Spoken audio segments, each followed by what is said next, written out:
Hello, this is Bob Gray Sr. Welcome to Ministry Moments. Lord willing, every Friday, 4 o'clock Eastern Time, we'll come to you with Ministry Moments. It's not a sermon. I'm not going to preach at you or to you or through you. What I'm going to do is give you some Bible principles that I think will be a blessing and a help to you. So just a few moments, but you can subscribe to Ministry Moments YouTube, Bob Gray Sr., and then you can look at it at your convenience. And I know you're busy. I'm busy. We're all busy, aren't we? And but hopefully I'll be able to give you in just a few moments. That's why it's called Ministry Moments. Some thoughts that might be of where we can help you, and you might be able to help those that you lead, whether it be a Sunday school class, maybe your Sunday school superintendent, maybe a bus captain, maybe assistant pastor, head of the music, whatever it might be. Just some Bible principles to kind of help us to keep going for the Lord. Won't be long, the Lord will be coming back, and the second coming is don't discount the Lord's return, because he's coming. Now, today I want to talk to you about how to treat retreat. How to treat retreat. Sometimes in your service of the Lord, there comes a hiatus, there comes a timeout, an R&R. I had a younger brother that was in Vietnam, and they gave him an R&R to Hawaii, and he turned it down because he wanted to get out of the army as quick as he could. And when he found out they weren't going to have to extend whatever time he spent there on his service time. But anyway, I want to talk to you about how to treat retreat. For the foundation of this, let me remind you of that you already know, but the Joseph principle. Joseph was the one empowered by Pharaoh to run Egypt, and he was there and prepared for his family to come and for them to be cared for during all those terrible times of famine. Now, the Joseph principle is 7 years of feast, then 7 years of famine. So Joseph understood that, and so very wisely, of course, he took care of Pharaoh's business, but very wisely prepared them for the famine that was going to come. Just by note here, by additional note, when Joseph's family came to Egypt, they were put in the land of Goshen. If you're saved, born again, on your way to heaven, then you need to understand that you need to live for him or stay in the land of Goshen. Now, we're all in Egypt, but if you'll make sure you tithe, go to church, win souls, be faithful, and do what you're supposed to do, then when the famine hits, the famine didn't affect the land of Goshen. God's people, Joseph's family, was taken care of. So let me talk to you about how to treat retreat. Number one, quitting is not the same as retreating. Quitting is not the same as retreating. Number two, quitting is when you walk away, never to return. Quitting is when you walk away, never to return. Now, we're talking about how to treat retreat. There are going to come times, the famine's going to hit, and tough days are here, and you don't know what to do. You've been winning souls, running buses, doing everything you're supposed to be doing. Then all of a sudden, it seems like that inflation hit everybody, rains on the just and the unjust alike. So I'm talking to you about, as God's people, when we have those rough days, those down days, those 7 days or years of famine, what do you do? What do you do? Do you quit, go back to the world, or do you keep on plugging, keep on going for God? Number one, I said, we're talking about how to treat retreat. Number one, quitting is not the same as retreating. Number two, quitting is when you walk away, never to return. I've had it. I'll never pastor, never preach again. I've had it. I'm through with church. I'm going home. I'm going to live in Egypt. I'm not going to serve the Lord anymore. That's a terrible decision to make. So I said, number one, quitting is not the same as retreating. Number two, quitting is when you walk away, never to return. I'm not going back. That's quitting. Number three, retreating is taking a step back to evaluate. Let me say this again. Retreating is taking a step back to evaluate. When you have those down days, attendance is down, soul winning's down, Income is down. Offerings are down. Everything seems to be bus ministry's down. What do you do? Well, retreating, I'm saying to you, is taking a step back to evaluate.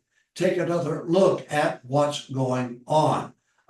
That's better than quitting. Nothing wrong with sitting down and saying, let me evaluate this and take a look. That's what coaches do at halftime. They get their ball club in the locker room. Say, hey boys, that high post didn't work for us. Those all these 3-point shots, we got to start working low ball. There are times when you sit, look, and find out something did not work in here, so we need to do something to make sure it works. Now, that's retreating, not quitting, but retreating. I said, how to treat retreat. Number one, quitting is not the same as retreating. Number two, quitting is when you walk away never to return. Number three, retreating is taking a step back to evaluate. Number four, in order to be able to retreat like you should, number four, keep good records. Keep good records. If you keep good records, you can see what you're doing, what the effect is of what you're doing, and maybe you're out of balance here. Maybe you ought to work on the drive-in. Maybe that's what y'all do. Bus ministry may be going great, but maybe you need to look at all the stats, all the figures, and take an honest, good look at where you're at and what you're doing. All right? I remind you of the Joseph principle, 7 years of feast, 7 years of famine. You are going to have those down days, and you're going to have those years of famine. I said, how to treat retreat. Number one, quitting is not the same as retreating. Number two, quitting is when you walk away never to return. Number three, retreating is taking a step back to evaluate. Number four, in order to do that, you've got to keep good records. I have a records secretary who took care of all the stats.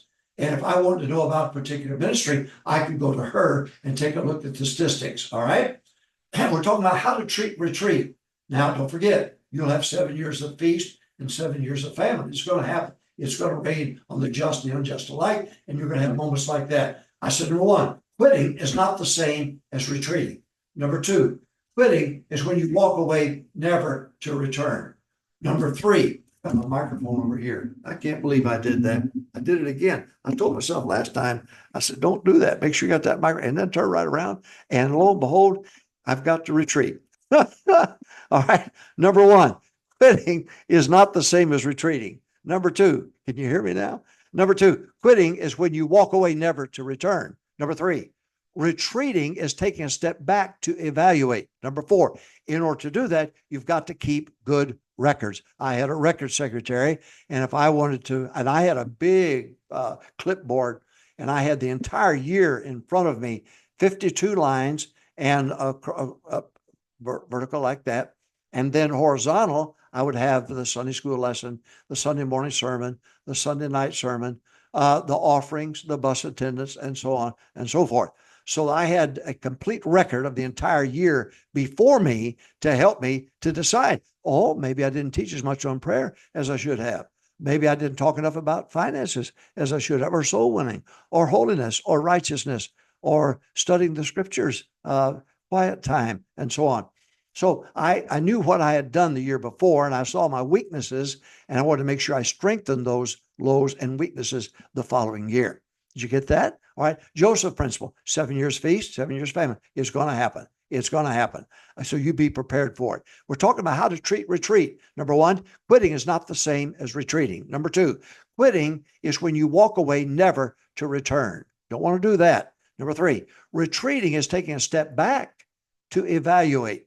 Number four, keep good records. You can't do what I'm asking you to do if you do not keep good records. Number five, create a baseline based on vital stats.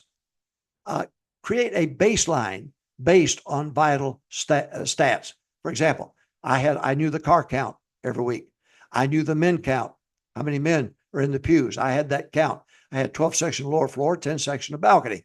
And the ushers would write down in their section how many men were there. I had somebody counted the cars on the outside. The men count, AM, PM, Wednesday night Bible study. Then the number of Sunday school classes. I knew what that was. The number of bus routes. I knew what that number was. The number of soul winners out for the week. I knew we were average 625 on Thursday night, but that doesn't include the 7 other times that we went soul winning. We had 250 on Saturday working the bus ministry. I wanted to know that count. I wanted to know if it was up. I wanted to know if it was down, remaining the same. The number of soul winners and the number of giving units. I wanted to know that. Now I'm talking about vital stats. You've got to have a record of vital stats that tells a lot. Oh, I don't want to know whether they're giving or not. Well, that's dumb. That's like the doctor saying, I don't want to know your blood pressure. It may influence my opinion of you. No, I want you to know my blood pressure. And I want to know if somebody's going to come and talk about money. I want to know whether you're tithing or not. I want to know whether you're faithful to church or not. I want to know those things because those are vital to your spiritual growth. All right. So we're talking about how to treat retreat. Don't forget, 7 years feast, 7 years famine. It's going to balance out. It's going to happen to you. Now, how to treat retreat. Number 1, quitting is not the same as retreating. Number 2, quitting is when you walk away, never to return. I don't want to do that. I don't want to quit on God. God's been too good. Got to keep going. Number 3, retreating is taking a step back to evaluate. Number 4, keep good records. If you're to do what I'm asking you to do, you've got to know the reality of what you're dealing with. Number 5, create a baseline based on vital stats. I want to know the car count up or down. I want to know the men count in the pew Sunday morning, Sunday night, Wednesday night. I want a number of soul winners out on the street, the number of Sunday school classes, the number of bus routes, the number of souls saved, number of baptisms, the giving units. I want to know all of those things. Now, if the offerings are down, but the men count is up and the car count is up, then I know how to handle it. I'm going to talk to people about being faithful in their giving. I would sometimes say, I don't know what you did with God's money. You bought a hound dog, new pickup truck, got a shotgun in the back, a boat, bass boat, sell it and give that money back to God. And I'm just saying, I wanted a baseline. I want to know what my vital stats were. Number 6, raise the lows. Don't look at week to week stats. Look at year to year stats and then raise the lows. I remember one year when July 4th weekend, oh my goodness, I looked at the previous years, it was terrible. I looked at 2 years before that, it was terrible. I said, not this year. So I decided to attack July 4th weekend, and I did. And it made all the difference in the world. And oh my goodness, did God ever bless. And I had a big push for a holiday weekend, July 4th, and God blessed it. I didn't want to keep that low, keep getting lower and lower and lower. I wanted to attack the lows of the year and make sure that my lows got higher, if you please. All right, how to treat retreat. Number 1, quitting is not the same as retreating. Quitting is when you walk away, never to return. Retreating is taking a step back to evaluate. Take a step back and take a good look at it. That's what I did at the end of the year. I would look at that clipboard and I would add up, how many times did I teach on prayer? How many times did I teach on walk with God, quiet time, or financial, or parenting, or whatever it might be? I wanted to know. And if I was weak in some area, it's like a mother. She wants to have the right diet for her family. If she sees she's not giving the proper diet, then she's going to have to do something about it. Well, spiritual, if the diet's not right, I've got to do something the coming year. And by the way, my budget was never based on projections. My budget was based on reality of the previous year. That was my budget for the new year. Now, offerings went up. That became the reality then for the budget for the following year. You got it? All right. How to treat retreat. Number 1, quitting is not the same as retreating. Number 2, quitting is when you walk away, never to return. Number 3, retreating is taking a step back to evaluate. Number 4, keep good records. You can't do what I'm asking you to do if you don't have good records. Number 5, create a baseline based on vital stats. I want to know the car count. I'm just telling you what I did. You can do what you want to, but I want to know the car count. I want to know the men count in the pews, Sunday morning, Sunday night, Wednesday night.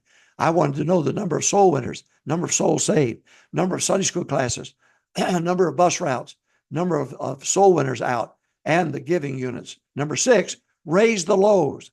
If I see where I'm low, my bus ministry is low. I've got to raise that. My drive-in is low. I've got to work at that. Have a spring campaign, fall campaign to increase the drive-ins. Then number 7, aren't you proud of me? This is the last point. Number 7, retreating is getting back to the basics.